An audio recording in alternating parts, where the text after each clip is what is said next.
Dude, Alex I doing had so hats. many good questions for you though. Hold on, wait. Hold on. Ask me a couple. I'm gonna read. Oh, by the way, I'm calling this an evening with Matt Ciejka. Is what I'm calling it, Ooh, that's beautiful. right? Okay, let's just hit the record button. So straight face. No, I'm just kidding. Don't do that because No, I'm no, not. I'm glad you hit the record button because I want the world to know that you stole my freaking hat, dude. What? You are a hat thief. You are a hat thief. Look at me. I'm hatless over here. Look, I watched your haircut video and I thought to myself, that guy did such a good job. He doesn't need a hat.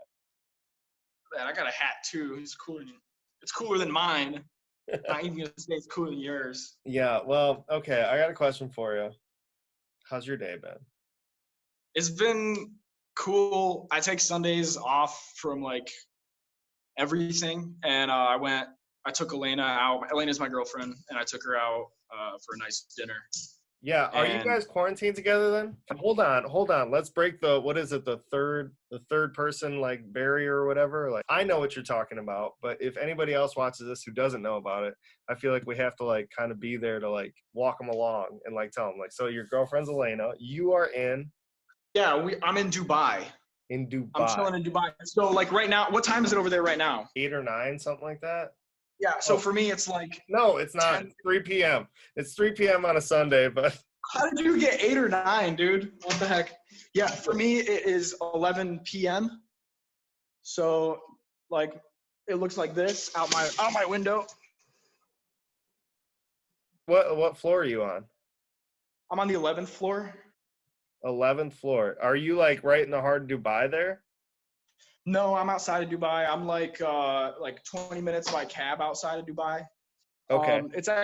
I'm actually in a really inconvenient place. Like for the past month and a half, I haven't gone anywhere except the grocery store down the way and like my house, and that's it. And just because like it's super inconvenient and costs like $15 just to get downtown. It's kind of expensive out here. Yeah. Kind of. Isn't that like one of the most expensive places in the world? I'm pretty sure I Yeah, looked yeah. this up once.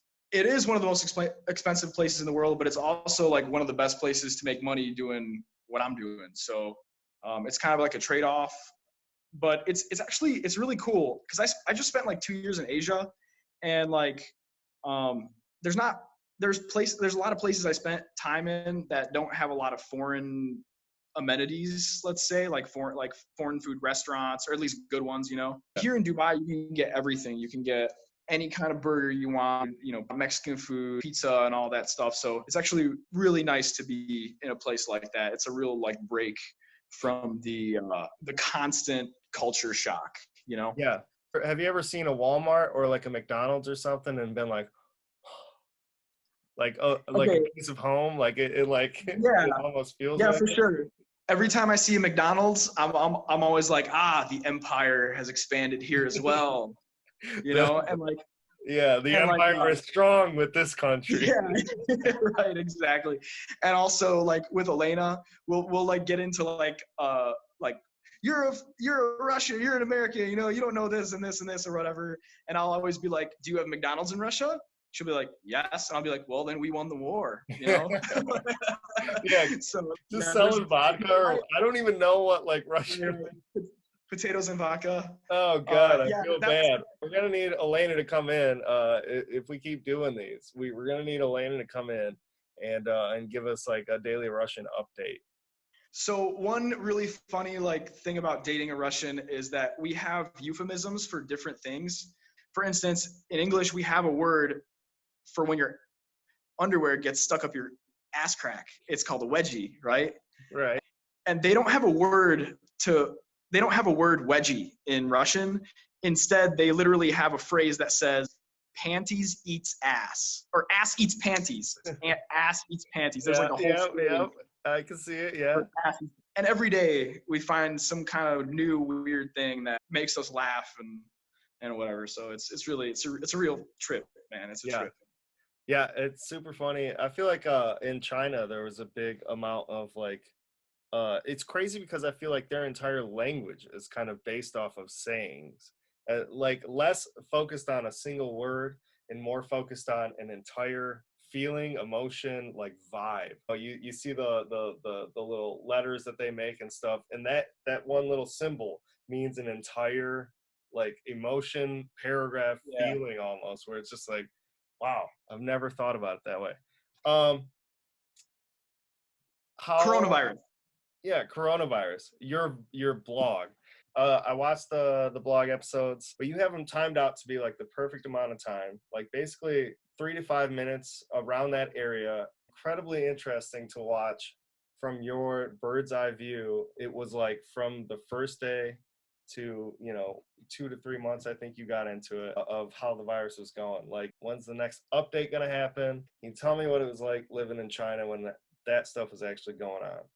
Dude, you saw somebody getting carried out of the airport in a box, a Okay. literal No, human no. Okay. box. So if you look at the vlog, that particular, I was already out of China when that particular video surfaced, Okay, and it was on Chinese social media, and I just took it from Chinese social media and I put it in my vlog, and I okay, yeah. explained that I took it from Well, yeah, China, because that I took it from my social real quic, you were in China, and then you got shipped to what, Thailand, or was it Vietnam? media. Right. So I started off in Hangzhou, China, and uh, which is like 350. It's like from here to Chicago, basically.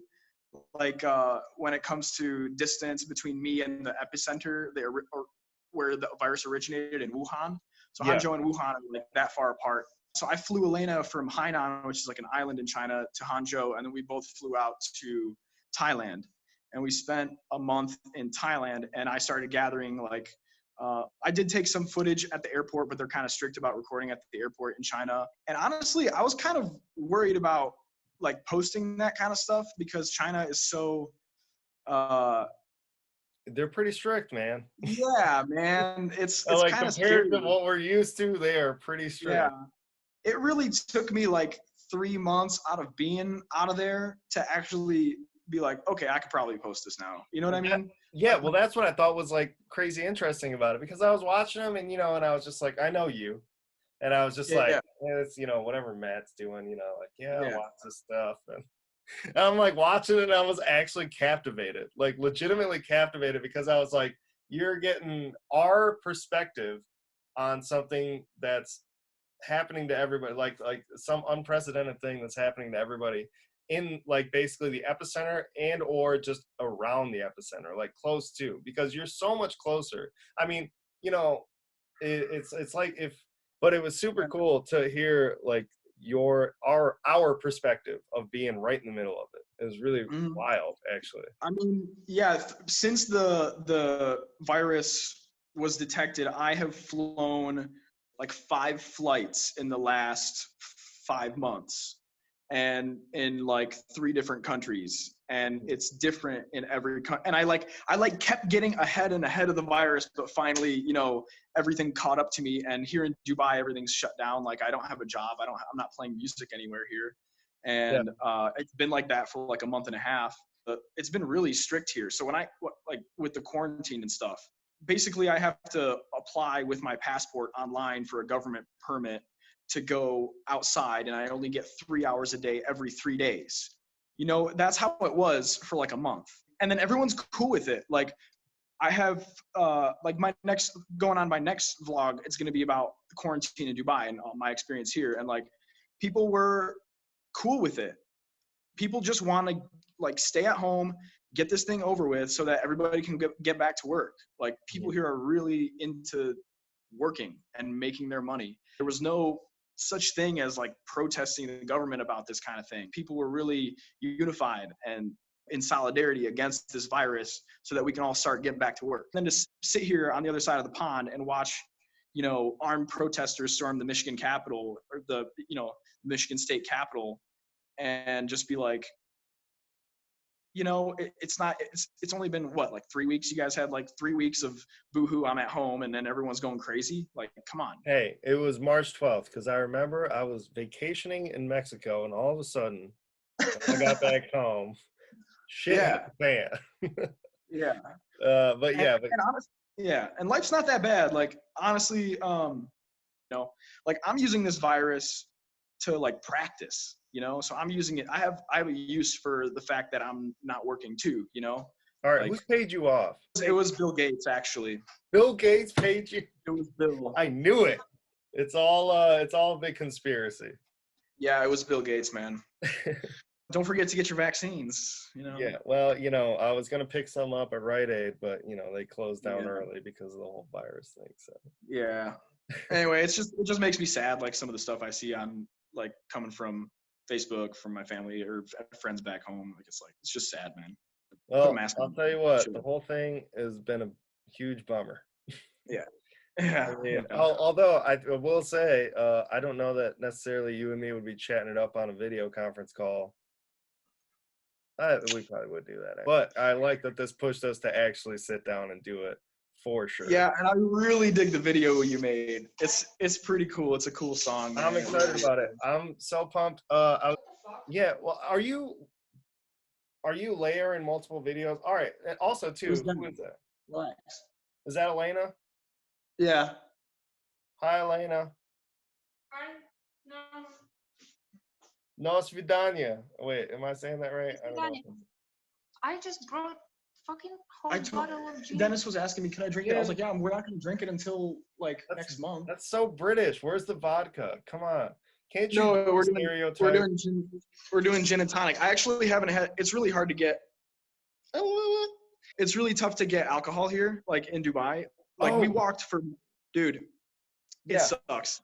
There's no alcohol. There's no weed. It really sucks. There's no alcohol. Oh, wow. Hold on. You're in Dubai, which coronavirus or not, you guys don't do alcohol there, right? Yeah. Like it's not the... Actually, it's even harder. Like most hotels you can get alcohol in, but and there's like specialty stores. Like I have to drive to Abu Dhabi to get a bottle of alcohol, to get like a beer. With lime. Thank you. Yeah, I have to drive to Abu Dhabi to like buy alcohol. So it's like a thing when we go to the liquor store and like everyone gives you money and you come back with like a bunch of alcohol. How far is Abu Dhabi? It's like 40 minutes away. So you got to drive 40 minutes just to get like a beer. What's it? Correct. You can't get craft beer like you do in the States. Oh, like, absolutely not. People straight up think like Heineken's a craft beer, man. Like it's fucking wild. Yeah. It's crazy. Yeah. Yeah, I usually get like an Irish whiskey, and then I get like a couple bottles of wine for Elaina whenever we go, and it comes out, and that's like $100. Typically, though, on a normal day, you can actually get a drink at the restaurants if you go out. Yeah, at a hotel restaurant. Only at a hotel. Okay, yeah. Yeah, pretty much. Like, there's only one bar I know of that I've been to, that is not part of a hotel that does have a liquor license. Mm-hmm. And it's called Stars and Bars, and it's an American bar. Nice. Hey, you have a beer on you? Real quick, pause for the cause. You have a beer on you? No, but I got a shot. Can I join you for that? Okay, all right, you got a shot. Cheers from Dubai. What does he have? He's got a shot, probably a Fireball. It is a Fireball. Oh, cheers. I knew it. Cheers, man. So, yeah, that's good. Woo! Oh my gosh, this is my first drink in 12 days. Yes, I was counting. Yeah, I was gonna ask you, on a scale of 0 to 2, how's your drinking been? It's been completely... no drinks. 2 meaning you're blackout as you speak to me right now. Not like 0. No, that's the point about this country. It's Muslim country. You are not allowed to sit in a cab when you're too drunk, because they can bring you like right away to the police, and you are not allowed to be on the street blacked out, of course, but even like drunk too much. You can be tipsy, but don't show this. Yeah, they don't play around with that at all. That's the thing, dude. It's because like prohibition doesn't work. This is my proof that prohibition doesn't work. No, like because when your buddy's got like a couple bottles of Jim Beam, and you haven't had a bourbon in like 2 weeks. You're going to drink both of them, And bullshit. He got 2 cocktails like my bad. 2 Jim Beams, neat, and 2 bottles of vodka we got. I'm just all surprised that they are serving this stuff. I wrote down, look at, I want to show you. I have a whole list of questions. Holy crap. And I was like, but we're covering like a ton of them or whatever. But one of them was that like the alcohol situation there, because I don't feel like everything I've read or everything I've heard, you just can't drink. So I'm just like shocked that you are like currently sipping on anything, and that they actually are able to serve that at any hotels or restaurants. You seriously caught me on a good day. We have a half a bottle of gin, and I haven't had a drink in 12 days. So it's my first drink in 12 days, and that's how the situation is. That's what it's like. Yeah. When you have it, you drink it. Because you never know when it's going to be your last or whatever. Actually, it's allowed to drink in this country. They just don't sell it everywhere, and it's kind of complicated to get alcohol here. But they have special stores. I explained like, to him that we go to already Abu Dhabi. did, yeah. And Yeah. you can buy everything, like literally everything, and no. Except craft beer. That's never, yeah. Well, nobody has craft beer though, but that's still though. I'm still blown away because that's not what I've heard what I say my whole life, but ever since I started really caring or like thinking about like how I never thought that, or I never heard, and I thought I researched it, that like you just could not drink at all, like hands down, in a place like in Dubai. Yeah, there's like a bunch of stuff that's illegal here, like porn for sure is illegal. Marijuana, killing your spouse, driving. Yeah, unless she shows her ankles. Oh yeah. Watch out, Elaina. Watch out. So yeah. No, we can say that Emirates is pretty chill country. It's pretty chill. It's pretty chill, really. It's a Muslim country. They have their rules and everything, but you should be cool to their traditions and everything. But you are allowed to do everything here, but it should be in special places. That's it. Right. You got to keep your foreignness out of the places where I'm gonna play. All right, go. So a question I had written down. You ready to answer? Yeah. Am I getting paid per question? Is that how this works? Yeah, I'll pay you in fireball shots as soon as you come back. So let's keep it tally. Name one thing people don't know about Dubai unless they go there that they would love. Check it out. Gas is cheaper than water, and you can buy a Mustang like super cheap, and you can just like own a Mustang. What? For nothing, and you don't have to care about how much gas mileage it gets because gas is like so insanely cheap. Like it costs like $5 or $10 to fill up your tank. It's crazy. No way. Yeah, for real. We just hit that over here. I don't know if you've been chatting it up with people around here because I have been seeing that. Now imagine that, but a little bit cheaper and all the time. Why would a Mustang be cheaper? Dude, I don't know, but you can buy a Mustang for like $5,000 here. I mean, it's not like a brand new one, but like I think people just like buy crazy cars out here. You know what I mean? Have you seen any crazy cool cop cars? Yeah, no, like Lamborghini. That's what I'm saying. I mean, I've followed Instagram Dubai police. They always buy the coolest car that you can find. Rolls Royce, Lamborghini, Ferrari. They just paint them with their Dubai cop symbols.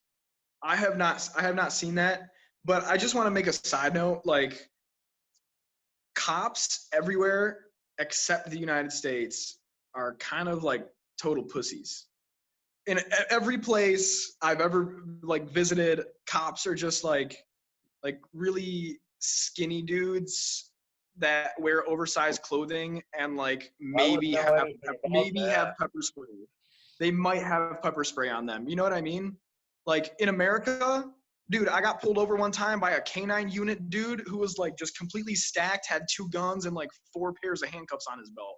And like you don't see that anywhere else. Like it's like cops are not like that except in the US. Like cops in the US are crazy over like, I don't know, man. Yeah. It's just what it is. Like cops out here are like pretty chill. I didn't mean to say they were pussies. I just say that because it's funny. But like nowhere else in the world are cops stacked like they are in the States, man. Like, there's not like crime out here though. So I understand why they don't carry like crazy weapons and stuff. Like people out here are not like I would say mentally healthy, mentally sound. They are. Like, yeah, like you can leave your phone on the table and like go to the bathroom at the club and like come back and no one's gonna take your phone. Yeah. Like, that's just the way, like, nobody needs to steal stuff out here. Like, I don't think I've locked our we haven't locked our apartment door ever.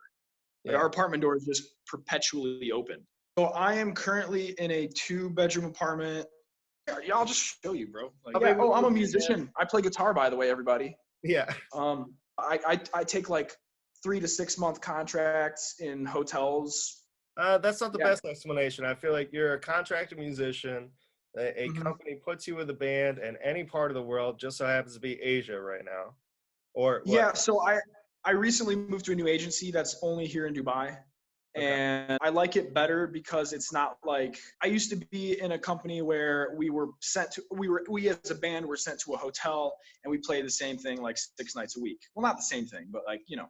And so now it's like I'm in an agency where the musicians in the agency can make their own projects, and then the agent sells the project to an appropriate venue, which is, I think, is like, it's way better because like on Monday I might have a duo gig with a chick, and then like on Tuesday I might do a solo guitar gig at like an amusement park, and then like and then like on Friday, you know, it's the fusion jazz band that I'm heading or whatever, and then I have a cover band the next night. So it's like really nice variety of work.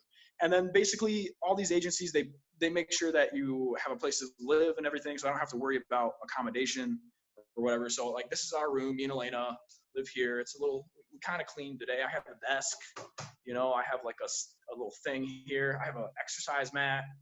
Got like a wardrobe, you know, it's missing a door. Actually, it's not missing. The door is right here. Get your real fake doors. You want to do all your doors open up and go somewhere? Get yourself a real fake door. We have like a cool, like, we got a Roland and a Korg, and Elena's practicing piano over here. Like, we got a balcony and some couches. Here's a kitchen. In here, we got a drummer and a keyboard player living here. Bust into the door. Huh? Bust into the door? No, I'm just kidding. Don't do it. Don't. Anyway, so my roommates live there. And then, yeah, so, I mean, we're set here for now. It's like, it's kind of weird because you never know when you're going to get kicked out, but for right now, we're good. We're good for at least another week. Yeah. If it makes you feel any better, everybody's kind of going through that right now. Yeah. I mean, but the thing is, we travel with so light, you know, because we're constantly moving. Yeah. So like, you know, my studio rig is like just a computer, a microphone, and an interface, you know, and then I have one guitar with me. Yeah. And then the agency let me borrow an acoustic, so that's kind of nice. You gonna steal it? I don't know. Nah. No, they were good. They were good to me, so I will not be burning that bridge. I didn't realize there was like, I don't know if politics is the right term, but I saw you post something of a talent agency in, I think, Thailand or something, screwing people over. Yeah. And, like, so that happens. Yeah. Like, I would never picture it. So I think that particular one, I mean, there's like a lot of online Facebook communities where people are looking for contracts, and like agencies will post contracts on those group pages and all that stuff. And like, if people get screwed and multiple people get screwed, like, we as musicians, it's like a little union, you know, like we'll straight up blacklist an agent and be like, yo, like, don't, you know, work for this guy. He will not pay you your salary on time. He will not do this on time. They will not do this on time or whatever. So we do share that information, and it's really useful and really helpful. Like, it's just the way it is. Yeah. And yeah, so it's like, especially if you're known in those groups to be currently working, or like you're like been in those groups a while, if you blacklist someone, like, they're going to need to change their names before anybody works for them and stuff, you know? Yeah. It's crazy. That's cool. Yeah. You're able to look out for each other like that. Right. I'm actually, even though I'm not even a part of like the, you know, national or international community of like musicians, I'm happy I know it. Even if any time that I were ever either able to go or knew somebody that was going to go, I'm appreciative that like I got added to the group, basically, just to be in the know. Dude, you should definitely come to Dubai and do like a 6-month contract out here and make a bunch of money and go back home. As soon as they legalize alcohol, specifically Fireball, and that's going to be in the contract. Hold on. Tell me about before all this Corona hit. Tell me a typical like weekday schedule. Okay, so my personal schedule was Monday no gig. Tuesday I had a gig at the Ritz with Elaina, and then With Elaina, it's just you and you on guitar and her singing. yep, Where were you playing at? Like in the Ritz? Were you playing at their like? we were playing at a restaurant in the Ritz called Le Cirque. It's a French restaurant. Mm-hmm. Nice And stage. then I'm sorry. Nice stage. Not really. There's like we were just kind of in a corner providing like jazz ambiance music for the diners and stuff like that. Right. So did you bring everything or did they provide it? They provide, all I have to do is just like get picked up from my apartment in a van, put my guitar in the van or whatever like guitar I'm going to use. And then they have like a mixing area over there. They have like a mixing board and they have like microphones there. So Elaina doesn't have to bring anything. I just bring my instrument. Nice. How did that feel whenever as a musician, whenever you just don't have to do like anything except for like show up basically with obviously your yeah, I mean, it's like I think it's the way it should be, you know. If right. if a you know what I mean, Yeah. like that stuff where you're getting paid $100 a night to like haul all your gear into your car, drive an hour away, unpack it, bring it to the venue, set up, sound check, play 4 sets of 45 minutes, Yeah. unpack everything, haul it back in your car, drive an hour back home, and put it all back in your apartment for $100. Yeah. For $100 a night? Are you kidding me? Like that's, you know, like it's unsustainable. It Yeah. was to me, and I couldn't break that threshold. I couldn't break the $100 to $150 a night threshold, and I couldn't do it 6 nights a week. I could do it maybe 4, you know, like on a good week. Yeah. And then supplementing that with students where you're getting paid like $24 an hour, you know, or like $12 a half an hour lesson at a music school. It's just, I just, you know, I honestly, I burned out on that stuff, especially after college, man. Like when I was, you know, I was pursuing 2 degrees and then like, man, and then I was like doing all these gigs 7 nights a week, you know, working my butt off. And for what? Like I didn't save any money, you know? Okay. Personal side question. How much has your playing improved? Do you know about Dragon Ball Z at all? I do know about Dragon Ball Z. Okay, yeah. So it was like you went from like, you know, Goku full force to Super Saiyan. Now at this point, I'm assuming you're at like Super Saiyan 3, possibly 4. How is your playing like improved by playing all the time with all these different people in like different situations? Yeah, so I mean, I did 2 years of basically playing 4 hours a day for 6 nights a week as a show. So I did 2 years of that and trying to practice in the meantime, you know, during the day. Now I'm not doing anything but practicing, so I'm excited I can't really tell you how my playing is because I haven't played with anyone. I've been really making strides in playing solo like jazz music, and I've been practicing classical music too. Yeah, I saw some of that on your Instagram. Yeah, just because like because I don't have anyone to play with, so I'm still trying to make like complete. I'm trying to play a music. Yeah. You know, I'm trying to like play a complete piece, but like by myself. Some of the stuff that I'm like really into, like jazz, I'm really into jazz music. I'm really getting into classical music. And I feel like over the past, you know, especially these past 2 weeks, I've really buckled down and I've been practicing like 5-6 hours a day. Mm-hmm. And so it's been a really good routine for the past 2 weeks of that particular, you know, regiment. And I just honestly, I cannot wait to get back on the bandstand and like start interacting with musicians, start getting ideas from other musicians, because it's just going to make everything click into place. You know, I really can't wait for it. So yeah, playing with people is like talking, you know. yeah, you can have conversations in your head, but it doesn't even measure up to like actually being face to face with somebody or like having a conversation with a real person. Man, do I feel on that one. Dude, I have so many good questions for you though. Hold on, wait. Hold on. I'm gonna read. Oh, by the way, I'm calling this an evening with Matt Ciejka. Is what I'm calling. Ooh, that's beautiful. Right? So I got a million questions. I'm just gonna read down the list. Answer them, even though you've already answered quite a few of them. But first off, what time is it there? 11:40. Do you have to wear a burqa, or do you just choose to personally? You don't have to wear a burqa.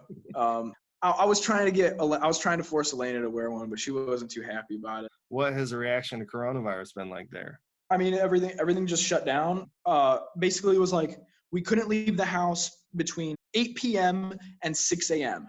In order to leave the house, we had to register with our passports or government issued IDs on a government website, and we could only get 3 hours a day every 3 days. So every 3 days, I could go out for 3 hours. Can I have another drink? I've been really like looking at clothing quality, and I saw a documentary about like the fast fashion industry and stuff. So I've been kind of getting into that.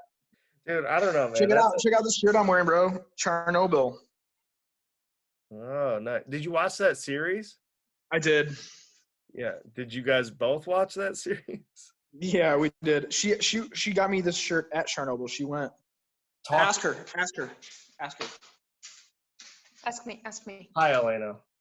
What do you think about what's your thing when you talk about like Chernobyl and stuff? Like, what's that like?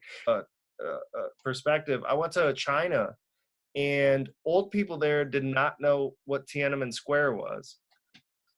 They didn't tell people about it. for a long time, they didn't tell people. But of course, all of them. Did you watch the TV show? Yeah.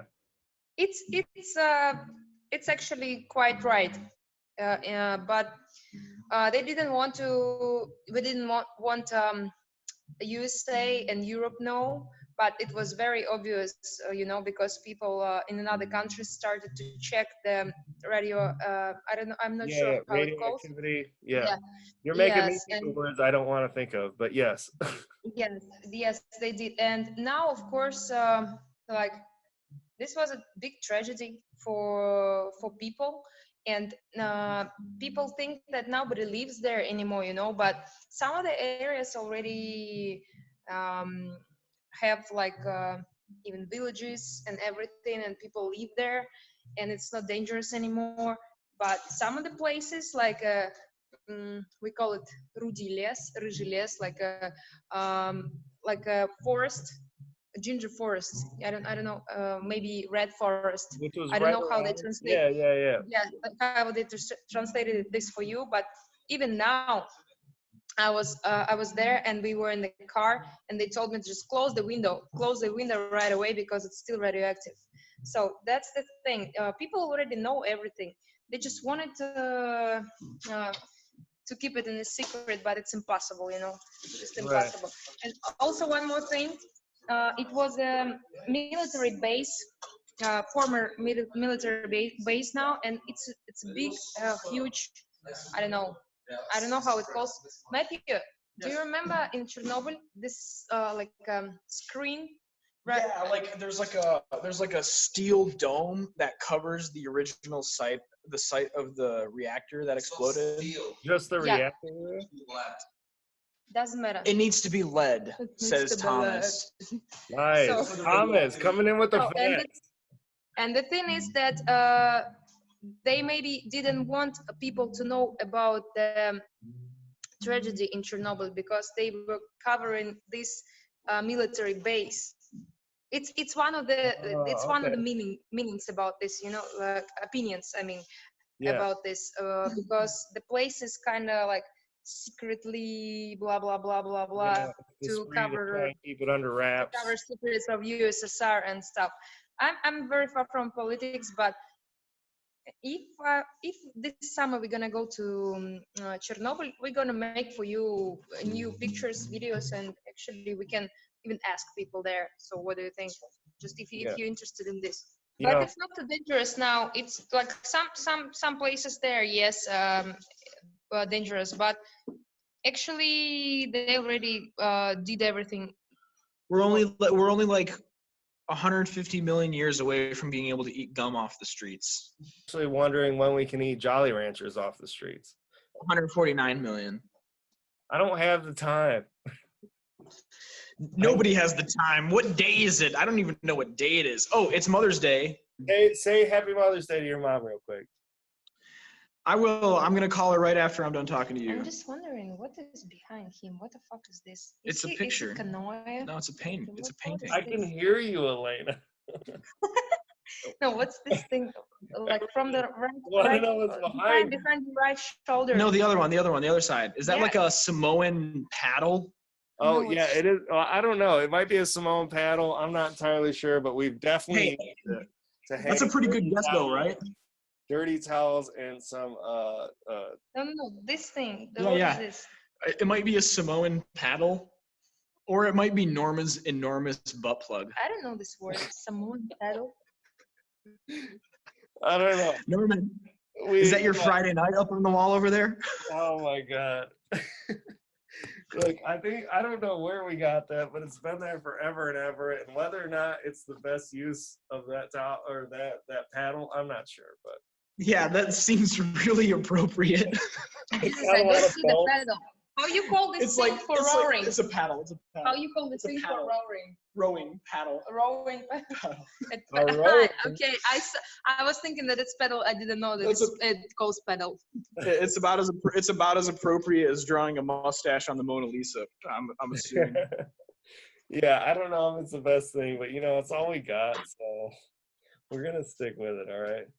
All right, Okay. I'm gonna get out of here. I just actually got a notification that my battery is low, and you guys are just beautiful, and I love you. Thank you so much. We love you too, man. Norman, I miss you, bro. No joking around. No joking around. I miss you so much, dude. I wish we could. You guys will meet soon. You should come out to Dubai just for like 6 months, dude. Come get a job real quick. Elaina, are you moving? Are you moving to Michigan? Don't answer that question. Don't answer. We'll figure that out after this whole coronavirus thing. All right. Yeah, exactly. It seems like it's cold in winter. Yeah, it's cold in winter. You're used to it. Like You're Russia. Russian. You're gonna love it. It's like exactly. Yeah. Okay, brother. Right. I guess I'll talk to you later, man. All right. Bye. Take care of that hat for me for next time. I'll take care of this hat that I found on the street. I like your sweatshirt, by the way. Oh, thank you. How about the hat too? Matt can tell you about that. Hat is awful. Yeah. Take it off. Okay, man. I'll see you take later. the hat. You take him. All right, love you, bro. Love you, dude. See Bye. ya. That's amazing.